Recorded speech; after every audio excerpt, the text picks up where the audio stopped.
So May is finally here, and with it, hopefully my last month budgeting with my current salary. Hello and welcome to my budget with me video for the month of May, where I'm going to show you all how much I'm expecting to make, how much I'm expecting to spend, as well as some of my further out money goals.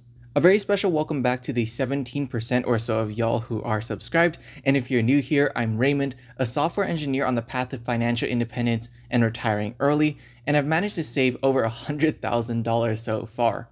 If you'd like to follow me on my journey, feel free to hit that subscribe button. It really helps out the channel, so thank you so much in advance.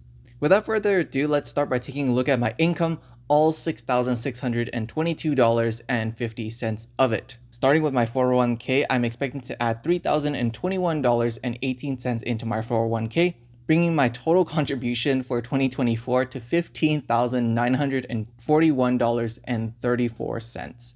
This is a lot of money and definitely well on its way to maxing this out even before the year ends.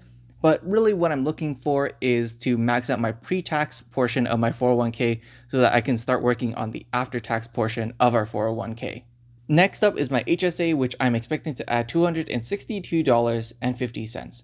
This will bring my total contributions, including my employer co-contributions for 2024 to $1,562.50. Finally, we have my actual take-home pay, which I'm expecting to be around $3,338.82. My expectation is that I probably will receive my offer letter for my promotion and start around the middle of this month, but that really means that I won't be seeing my first paycheck with my elevated salary until the start of June at the very earliest. So I'm really hoping that that happens to be the case, but we'll have to wait and see whether or not that actually pans out.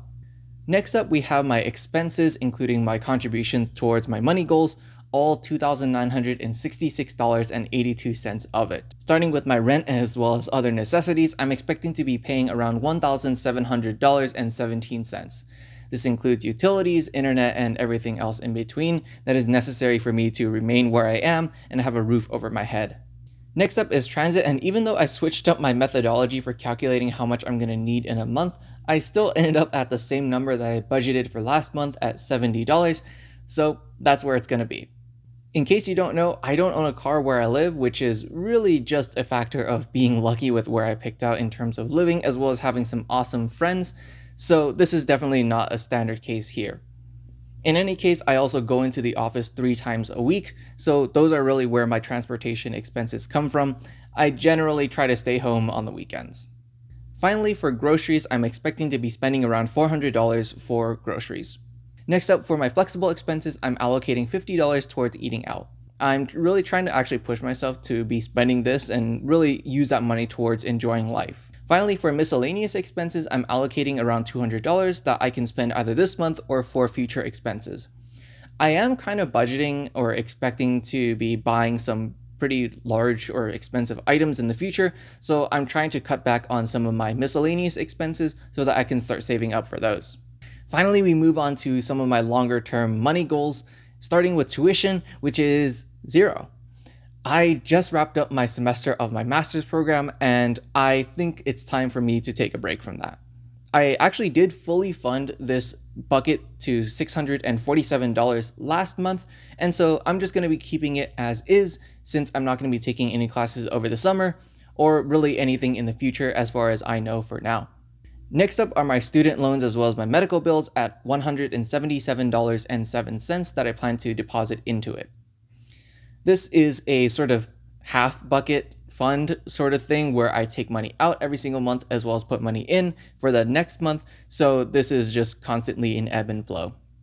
Next up is travel. I'm putting in $250 this month, and that will bring up my total for my travel budget to $1,357.71. I don't really have a plan for where to put this, but I'm just saving this for a future big trip perhaps, especially since I don't have a ton of vacation days left.